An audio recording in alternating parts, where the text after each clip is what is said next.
première graine, en fait, c'est vous, c'est votre enfance, c'est votre vécu de la vie rurale et agricole, enfin une partie en tout cas.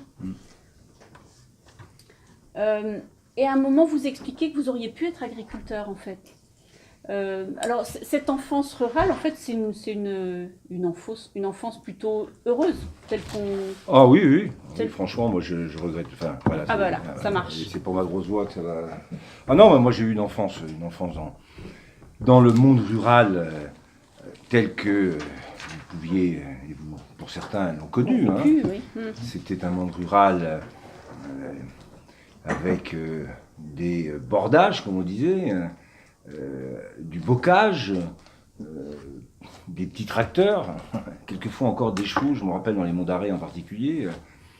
Et puis c'est le bouleversement qui m'a frappé, les années 70-80, tout va s'accélérer à une vitesse, c'est ce que je dis dans mon livre, sans précédent dans l'histoire, il n'y en a pas. Faut imaginer par exemple que moi dans les Côtes d'Armor, du côté de chez ma grand-mère, en l'espace de 2 ans, d'abord il y a eu un remembrement dans tout ce qui était ce bocage lié à Boishardy à l'époque, de la chouannerie et tout ça, qui a bouleversé tout le système bocager par définition. Et puis sont arrivées très vite les porcheries, les premières porcheries industrielles qui ont commencé à être construites dans ces années-là. Et tout ça, ça a été à une vitesse incroyable. Et du côté de la Sarthe, ça a été un peu plus long, mais il y a eu aussi un remembrement, comme dans beaucoup d'autres endroits en 79. Oui. Et puis... avec des conflits d'ailleurs. Bah oui, des conflits violents, des traumatismes. Oui. On sait qu'il y a des agriculteurs qui se sont jamais remis d'avoir perdu des terres ici ou là, parce que c'était pour eux quelque chose qu'ils n'arrivaient pas à supporter. Je me rappelle très bien du père Loiret, par exemple, qui n'a pas pu se remettre d'une prairie qu'il avait en haut là-bas. J'étais gamin, je m'en souviens, et puis il a fini par décéder avec là aussi le suicide qui est venu parce qu'il n'arrivait pas à accepter ce qui s'était passé. Et d'ailleurs, on ne s'imagine même pas ce que ça pouvait être avec des systèmes de soult, vous savez, avec les différences de qualité de terre. Je ne dis pas à la mairie ce que c'était, les débats entre le père Bignon, qui avait récupéré des terres du père Delahaye, mais que le père Delahaye considérait que celle qu'il avait donnée était bien meilleure que celle qu'il récupérait, et que donc il fallait faire une soult. Ça se calculait comme ça. Des surfaces en chemin et des chemins qui étaient recouverts et qu'on essayait de redistribuer. Enfin, faut voir ce que c'était. Hein. On ne s'imagine même plus ça, et je vois même pas comment aujourd'hui on pourrait faire ce genre de chambardement. Hein. C'est pour ça qu'après, bon, bah, tout ça, moi j'ai vécu ça, j'ai fait un BTS agricole. C'est vrai qu'à un moment, il y avait, puisqu'on était propriétaire de terres dans les monts d'Arrée, s'était posé la question bon, de passer de l'autre côté, c'est-à-dire du côté de la production agricole. Et puis après l'armée, j'ai repris les études d'économie, puis voilà, j'ai pas été jusqu'au bout. Oui. Voilà, mais moi j'ai un bon souvenir de tous ces moments-là. Je le dis d'ailleurs, ça faisait un peu pour les enfants qu'on était, se balader dans les chemins, aller dans les fermes, c'était tout ça, j'allais dire, un monde un peu merveilleux.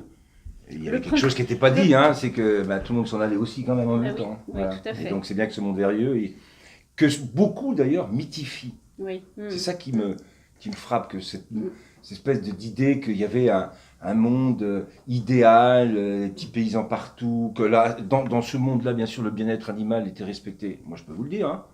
Les chevaux, du côté de chez mon grand-père, il faisait avancer ses 3 chevaux en sifflant. Puis vous alliez à côté, dans la ferme à côté, c'était un coup de fouet, c'était lamentable. Le bien-être animal, alors pour les cochons qui étaient produits dans les petites exploitations, je vais raconter ça aux anciens, c'était dans une soue, ils sortaient pas, et on les filait à bouffer, puis le jour où ils sortaient, malheureusement, c'était le dernier jour. Hein. Oui. Bon. Et puis effectivement, on l'entendait. Et il y a cette espèce de mythe qui fait que beaucoup de gens parlent de l'agriculture avec. J'avais des grands-parents qui étaient agriculteurs. Vous savez, on est tous des grands-parents agriculteurs. Bon, c'est mon cas, hein. Mais quand vous discutez avec des gens du monde urbain, ils ont tous. Et j'allais en vacances à la campagne. Et avec cette espèce de mythe et de monde rural idéal. Et ce que j'essaie de raconter, c'est que moi, enfant, je l'ai considéré comme tel, puisque ça me faisait. Moi, c'était un monde, cabane, arc, on faisait tout ce que vous imaginez. Mais en même temps, c'est ce que je dis, c'est que de ce monde que je percevais comme idéal, il y a quand même quelque chose qui ne collait pas, puisque au bout de quelques années, j'ai vu quand même beaucoup de gens partir. Partir. C'est l'exode rural, on a été chercher ailleurs la réussite pour sa vie et pas dans son monde rural qui était en fait difficile. Hein. Où on ne gagnait pas beaucoup sa vie. Et on tout ne gagnait pas simplement. beaucoup sa vie. Moi, je sais que mon grand-père maternel, quand ils sont partis à la retraite avec l'IVD, l'indemnité viagère de départ, que mon père avait été négocié, je me rappelle, à Bréant, Montcontour, avec son IVD et sa retraite, il gagnait plus que ce qu'il avait pu gagner tout au long de sa vie d'agriculteur sur 5 hectares avec 4 vaches et une jument qui s'appelait Sirène. Voilà, mais les gens, après, ils idéalisent tout ça, et c'est pour ça qu'on a un débat qui est biaisé aussi sur l'agriculture. Et c'est le même type de débat affreux sur la terre ne ment pas, hein. Oui. Par définition non, parce qu'elle ne parle pas. Donc, pas la peine d'aller chercher. Hein. Mais là, on a mythifié ce travail, l'idée que le paysan était celui qui détenait la vérité, parce qu'il travaillait la terre, et que la terre, c'était un travail dur, c'était le labeur, le laboureur, et qu'avec ça, on avait là les valeurs, les vraies valeurs qui allaient refonder ou ressourcer toute une société. Tout ça, c'est des foutaises. Quand on regarde l'histoire, la première graine, c'est pas ma petite histoire à moi. Oui, c'est l'histoire racontée de comment j'imagine, enfin d'ailleurs comment j'imagine, ça a déjà été dit à plusieurs reprises, comment la première graine a été semée, comment tout ce processus s'est engagé après. Et dans toute l'histoire des sociétés, le paysan, je l'ai dit, le cultivateur était la première victime de sa découverte. Parce que socialement, c'était le premier barreau de l'échelle sociale. Hein. Et pas qu'avec la société industrielle, parce qu'il y a eu dans ce débat aujourd'hui, on croit que c'est aujourd'hui qu'on a martyrisé le paysan. Le paysan et le cultivateur étaient martyrisés tout au long des siècles. Le tiers-état.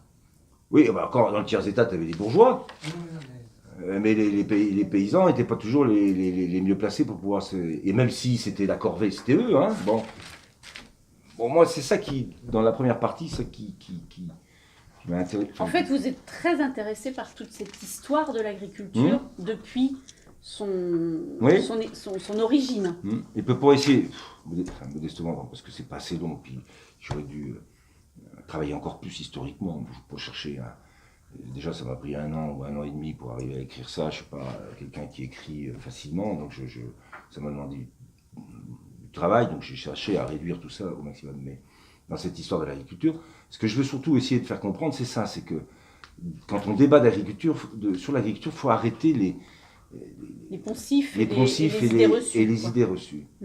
Et d'ailleurs, idées reçues, mais quand vous voyez que des gens comme Giono, c'est pas n'importe qui, ou Mandras, tous, ils prophétisent la fin du paysan. En fait, il n'y a pas à prophétiser la fin du paysan. Parce que le paysan est capable, en tout cas la société agricole, et les cultivateurs sont capables de réinventer des modernités à chaque étape de l'histoire des civilisations ou de nos sociétés. Ce qui n'est pas le cas, je suis désolé de le dire, par exemple, des mines de charbon. Et l'énergie fossile va être remplacée, je l'espère, par des énergies renouvelables, d'où la bioéconomie, c'est ce que j'ai dit tout à l'heure à la ministre, là, qui est un enjeu colossal. La photosynthèse, c'est un enjeu colossal. Donc, il va réinventer une modernité et une place dans la société. Mais ceci dit, la fin des paysans, non. En tout cas, leur diminution, ah oui. Là, il n'y a pas de doute. Il n'y a pas de doute. Faut-il encore regarder ce qui se passe, par exemple, dans des pays comme les États-Unis, aujourd'hui, où il y a des exploitations qui continuent à grandir, et puis il y a des nouvelles exploitations de type agriculture urbaine, périurbaine, qui se développent et qui font que le nombre de cultivateurs aux États-Unis ne baisse plus, mais augmente. Oui. Donc à un moment donné, on repart sur un autre modèle. Voilà, c'est ce que je pense, moi, parce que l'agriculture a une telle histoire et une telle utilité que je suis sûr que ça va continuer. Et je le dis parce que c'est souvent le débat sur investisseurs, agriculteurs. La stratégie que je développe, c'est qu'il faut de moins en moins de capital dans l'agriculture, parce que c'est un capital qui a une rentabilité qui est très faible, et qu'il faut miser de ce fait-là sur les hommes et les femmes qui font l'agriculture. Parce que la pérennité de l'activité, elle est là. Le capital, quand il investit, il a envie d'avoir du retour sur investissement. S'il n'en a pas, il s'en va. Les agriculteurs, et vous le savez bien, malheureusement, ils peuvent connaître des périodes extrêmement difficiles et ils restent. Ce n'est pas le cas des capitalistes ou de ceux qui investissent. Ça, c'est un vrai sujet aussi. Et c'est pour